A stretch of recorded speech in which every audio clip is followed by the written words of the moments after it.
Welcome to Book Drops. I'm Don Boozer. I'm the manager of the literature department and the coordinator of the Ohio Center for the Book here at Cleveland Public Library. And I'm Sarah Flynn. I'm the manager of the Popular Library.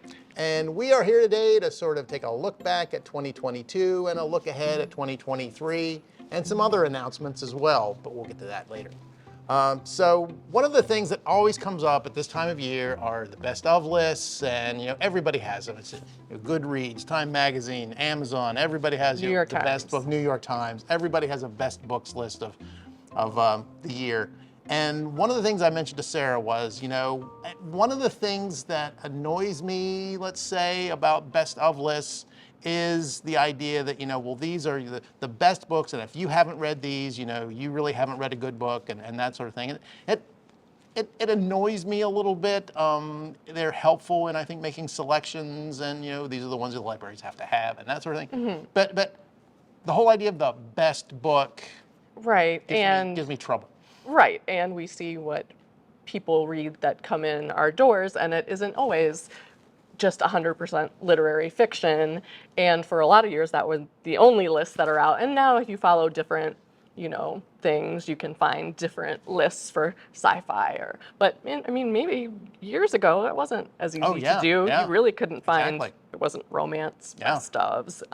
Exactly. And if you're a romance reader or a fantasy reader, your book isn't going to be on the New York Times or a very prestigious list, so that makes you ful like, am I less of a reader? Exactly. And for us who are kind of immersed in this all the time, we know that's not true. But for like an everyday person or somebody getting into reading, thinking, oh well, I really like my romances and they're not anywhere, so I must not be doing it right. I don't know. There must be we don't want to make people feel like you're less than, or you're not good enough, or that sort of thing.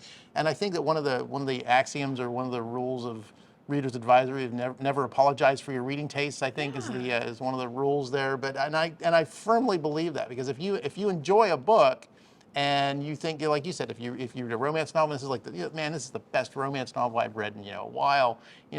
It's a good book. So it's like, and it might be the best romance that you've read in a while. It's such a subjective thing. I know that there are literary criteria and this sort of thing, but even that I think is a little bit fuzzy. It is. Yeah, it definitely is. So I at least for us, I think that we would agree that sort of take those best of lists with a grain of salt. These are maybe the ones that have sold the most copies, have been the most critically reviewed, and they have a lot of money behind them. Well, there's that too. Exactly. Yeah, there's that too. Exactly. And who's to say it's the best? It just may have the biggest machine. Exactly. Oh, powering it. Well done. Oh, yeah. Exactly. Yeah. Exactly. So by all means, use some of those best of lists for your reading recommendations if you're looking to sort of read outside your usual comfort zone or that sort of thing. But I think that having those lists are more of suggestions, and here's our ideas, and here's don't take them as the canon of Western literature or the canon of the year, that sort of thing. That take them as suggestions, and if one of them piques your interest, maybe that'll take you off in a whole new avenue of reading, whole new genre, whole new nonfiction area, that sort of thing. So it's like I said, it's and we're lucky now to have a lot more avenues to find new books. So like Bookstagram or TikTok, and you can find people who read what you read and then follow them, and then you're getting except I usually use romance a lot because it's been historically looked down upon. Exactly. But there's people who read 100% romance, and they read a book every other day, and they're going to tell you what's really good. Exactly. So even I don't have as much time as a person who does this full time, so I get to I'm gonna add that to my list. Or when we were talking about romance before, you learn about cinnamon rolls, or you learn about things you didn't know before. So it's really nice. I forgot about the cinnamon rolls. Oh, exactly. And I think too that it's one of the things you definitely turned me on to Goodreads, and now I use it, and I feel upset that I won't get to all the ones on my want to read list. But I think that one of the nice things about them is that they actually allow their members, which are from everywhere, to vote on what they think the best books were, and they give them some options, and you see the runners up and that sort of thing. So those it's are a lot nice more. little that crowdsourced sort of thing. I think is a nice way to egalitarian. Good word. Yes. Yes. Exactly. Yes. And they do have science fiction, fantasy, Exactly. romance. So you can find your niche, and your niche is represented there, just with everybody else. So Yeah, it's a nice equalizer. So yes.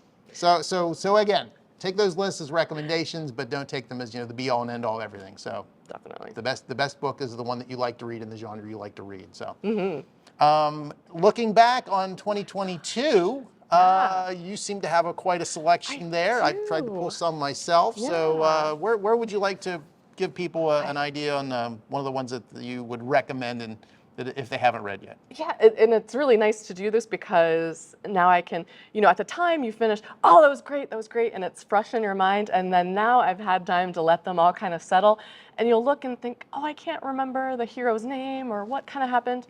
That did not happen with this book. So Alice Feeney, Rock, Paper, Scissors, and I did this on audio, and it was fantastic.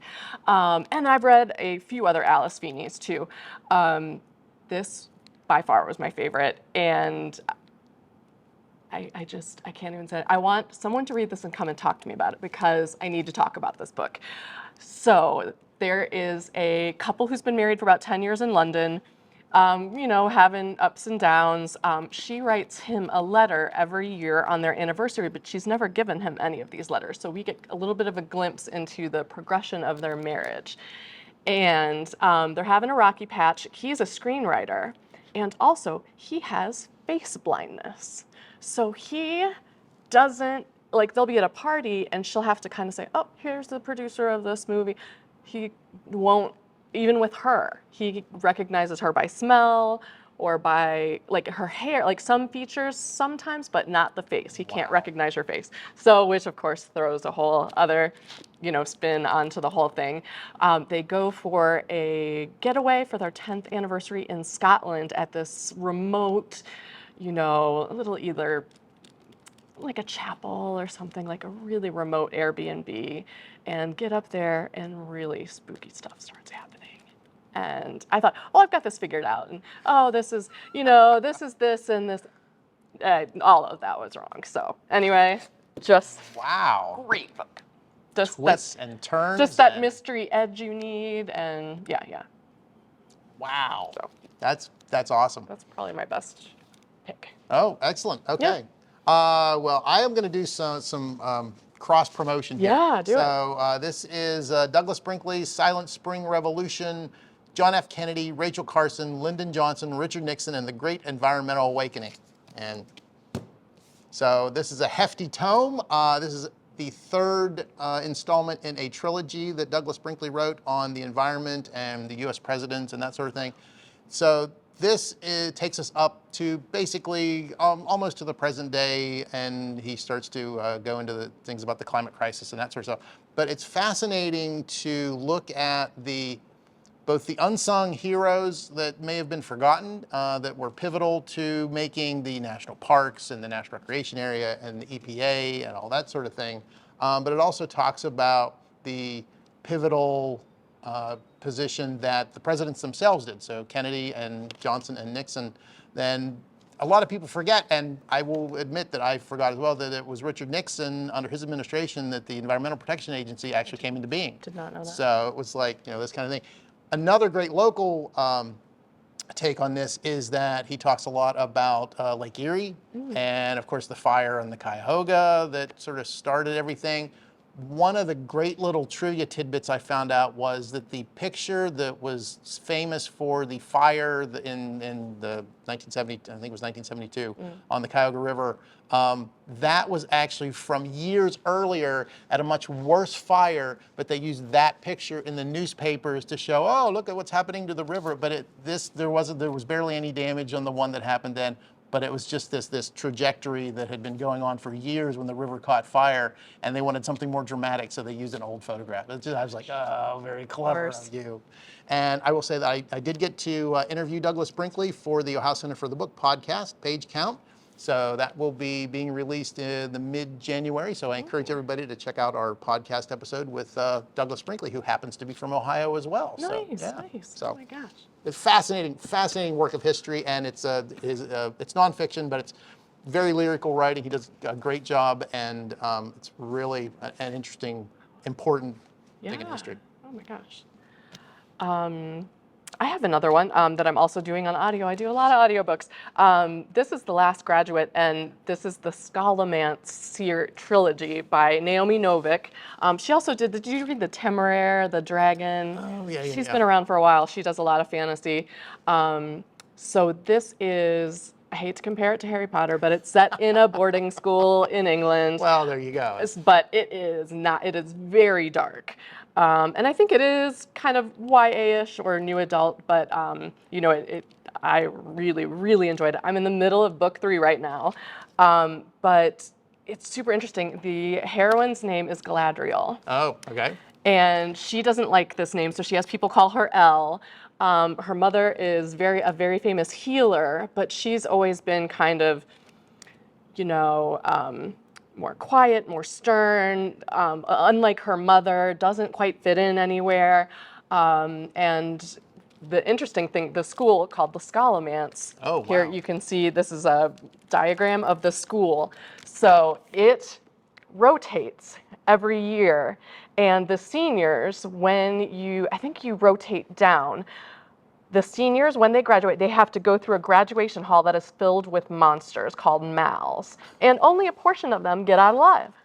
So every year, there you go. graduation, you might see you can't communicate with your kids in there. So for 4 years, you don't know, and you just have to wait and see if they come out at the end of graduation. It is a super dark school. And you can get attacked while you're in school. So she's like As one does, yeah. freshman, sophomore, you have to get someone to go to the bathroom with you to brush your teeth because something can come out of the sink, and if you're not vigilant.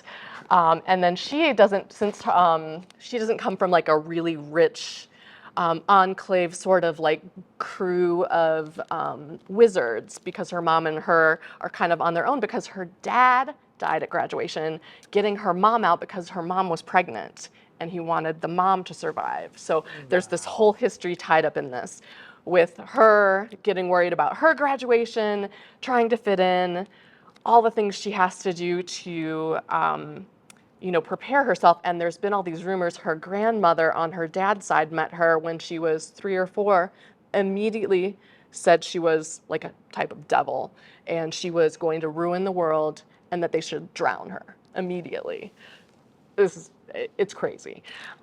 So she's always had this black mark on her that she's going to be evil, and she's trying to fight against that, and so much. I know, yeah. So it is so much because of the trilogy, and I actually finished the first audiobook and went back and read it because I felt like I missed some little parts, and so I really got back into fantasy with this one. Hardcore. That's very cool. It's almost a shame that you have to say it's Harry Potter in the boarding school. I know. Because that's what people are gonna pick up on it's oh, it's a boarding school and it's wizards, yeah. But that's Harry Potter's over here and that one's This is dark.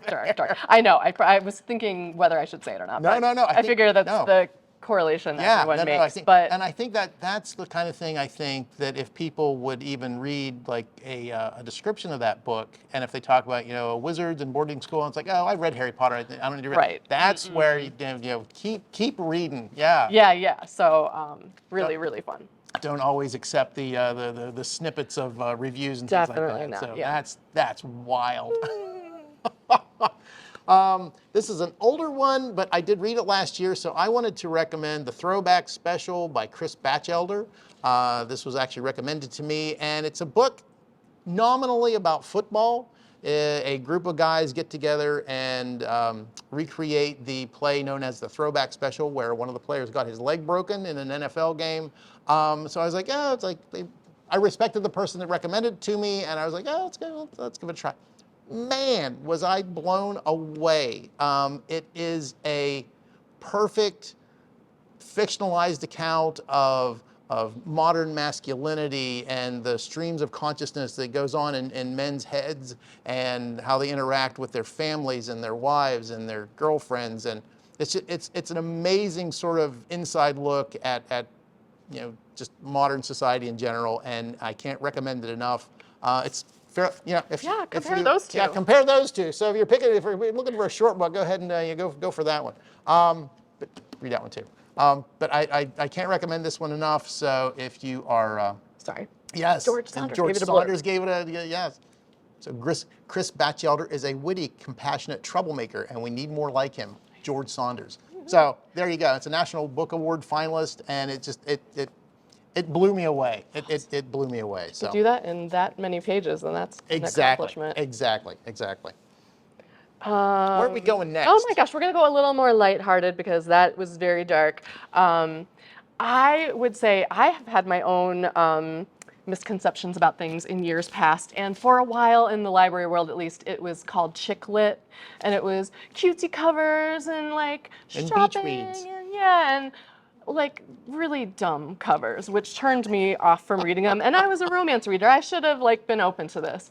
And they've kind of rebranded and now are calling rom-coms, which I think suits it much better. It's like a romance, but it's kind of fun. There's a good banter. It's like a Sandra Bullock movie in a book form. You're good at this. Yeah. So I was wrong all those years. I was thinking of when Popular was next door, I'd be like, oh gosh, another one of these. And this is not my thing. They're just too cutesy. No, there's none of that now. So Christina Lauren, who I learned is two authors who write together. Oh. And under this name. And I read 3 to 4 of these in a row, audio too. And fantastic. And I can't sit here and tell you about every single one of them and how they were all great. So I just picked this one called Something Wilder. And yeah, you could just picture Sandra Bullock if you want, because that's this type of feel. She is out west and grew up on a ranch. Her dad is a famous treasure hunter. So he's left kind of clues and maps around, and people are obsessed with him. When he got older, he sold their ranch, which kind of broke her heart, and she's stuck taking people on tours, finding fake, I think they even maybe put fake treasure out there and go find it in camp, and you can feel like a cowboy.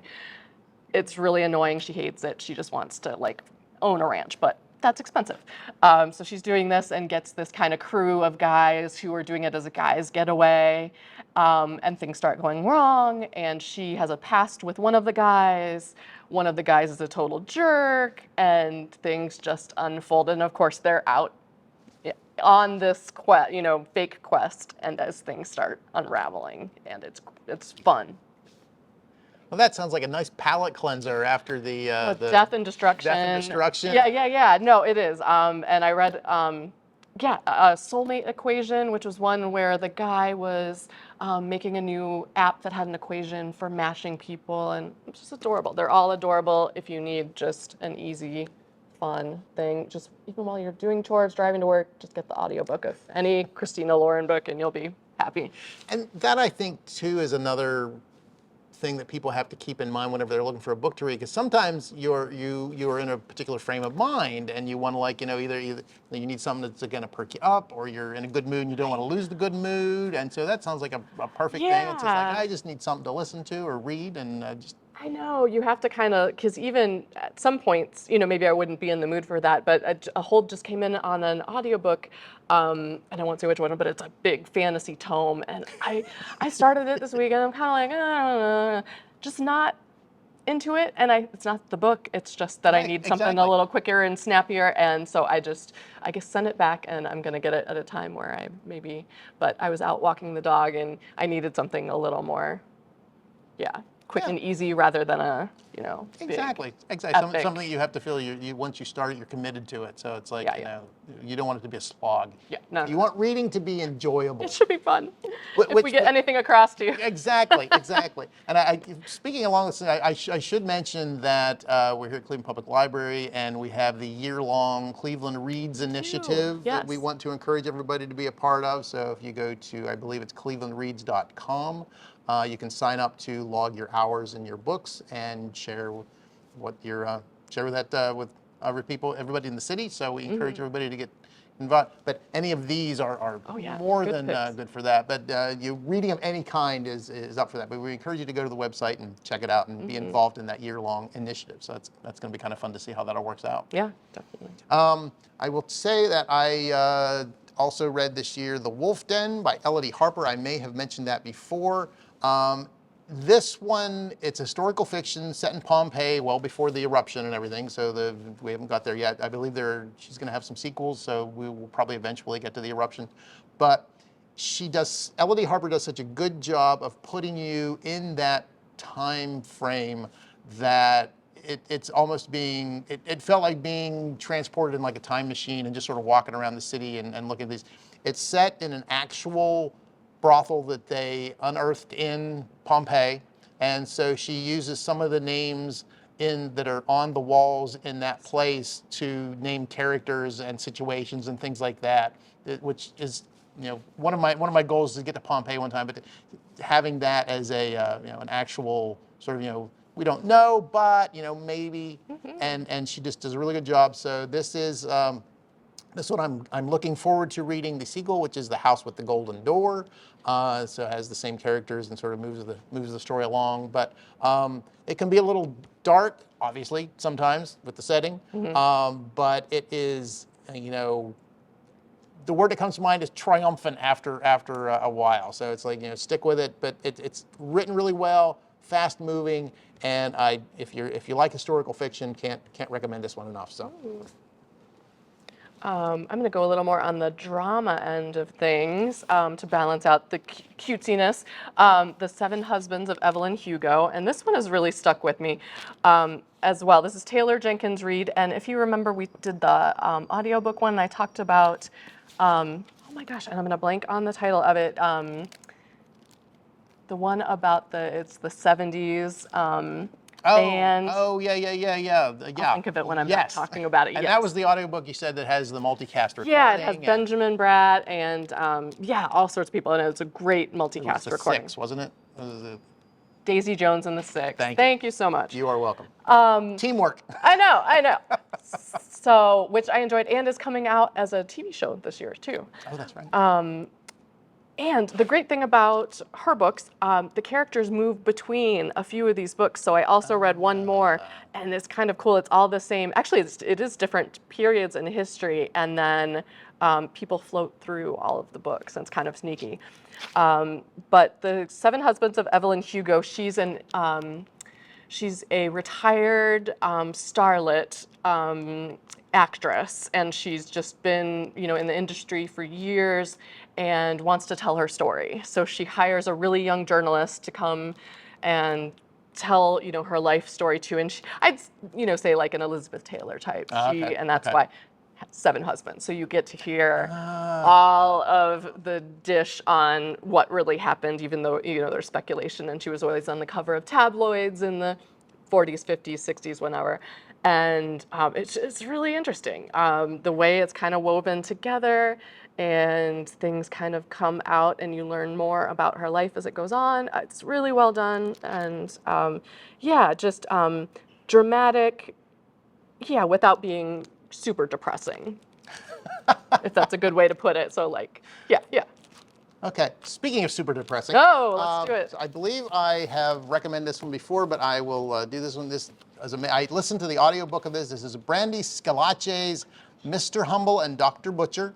I will read the subtitle. So, A Monkey's Head, the Pope's Neuroscientist, and the Quest to Transplant the Soul. The fascinating thing about this book is that the Dr. White, who was in is the main character in the book, and it's nonfiction, was a doctor in Cleveland here, and his clinic was in Cleveland, his laboratory was in Cleveland, so it's a very local connection, and he just died in like 2010, so it's a fairly recent. So I listened, I'll give it a recommendation and a warning, I guess, because I listened to the audiobook, and I just picked this one up to use as a demonstration for our episode today. And I looked at the pictures and the inside. I didn't, of course, get to see the pictures in the audiobook. And man, fortify yourself before you look at the pictures in Mr. Humble and Dr. Butcher, because they show pictures of the experiments with the monkeys and the dogs and that sort of thing. So that was an eye opener, needless to say. But it is absolutely fascinating. Mary Roach actually gives a blurb on the back of the book, and Mary Roach writes some great nonfiction stuff herself. So she has, Brandy Schillace has taken a most bizarre and ethically complex episode in the history of medicine and crafted from it a narrative that is nuanced, informed, and almost impossible to stop reading. I couldn't agree more. Gosh, very cool. Back to romance. I have The Perks of Loving a Wallflower by Erica Ridley. And this is part of a series of all orphans who were all adopted by kind of a rich guy in England and all brought up together. And it's a LGBT romance. And I love seeing these covers when they come in. It's just the old school clinch covers, but with two ladies. It just makes my day. I think it's really cool. This is a great, great one. The woman who was part of this kind of ragtag orphan crew, they kind of are crusaders for either the poor or people who are, need help in London. And so she has all these disguises. So she runs around town and will dress as an old lady, whoever, go and they'll, figure out all of these problems for people. And the other main character, she's kind of a blue stocking, never been into, her mom wants her to get married right away and never been into any of that, does not care. She's kind of unearthed this mystery with this manuscript and is kind of digging into that, and they kind of pair up to get to the bottom of this mystery with this manuscript and work together. And it's just fun and just like your Regency, romance kind of, escapade, and it's wonderful. Escapade. Yeah. How can you go wrong with an escapade? I know. Exactly. So. I went back recently and I have, I think I've recommended this before, but I found out, or I realized that I mentioned Natalie Haynes in our very first episode. This is her nonfiction work on women in Greek mythology, and it is a nice, breezy read, but she obviously knows her scholarship, and she is a classic scholar and a comedian and brings all of that to bear right here with Pandoras Yard. I'm looking forward in the coming year to reading her next fiction book. She said that she typically goes between fiction and nonfiction to give herself a break from the depressing fiction works that she writes, but in the best way. And her fiction book is going to be based on Medusa, which I think is going to be very interesting. So I'm looking forward to reading that too. So when does that come out? I believe it's out in the UK, and it should be out here soon. Okay. So fingers crossed. So nice.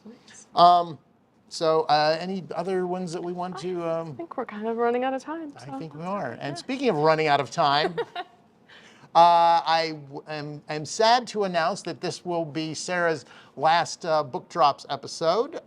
She is going on to new and exciting adventures outside the Cleveland Public Library, and we wish her all the best. Thank you so much. And I mentioned that I went back and I looked at the first episode that we ever did of this back in June 9th of 2021. Hi, I'm Sarah. I'm Don. And welcome to Book Drops. This is our first episode, so we're so glad you could join us. We've been doing this for a little while now. I know. It's been really fun, and I'm sad to leave.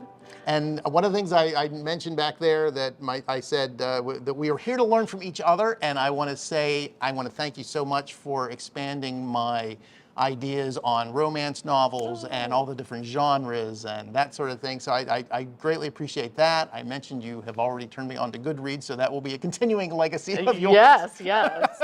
Having a long, long list of things to read. So thank you very much. Oh, This has thanks. been a complete pleasure to do this with you. We will be continuing book drops with some co-hosts in the coming months. So stay tuned for those, and we will be continuing on and soldiering on. But you will definitely be missed. Oh, so thank you so much. So same to all of you. Thank you so much for joining us. And would you like to do the sign off? Yeah, sure. All right, goodbye. Thanks for watching. Bye bye.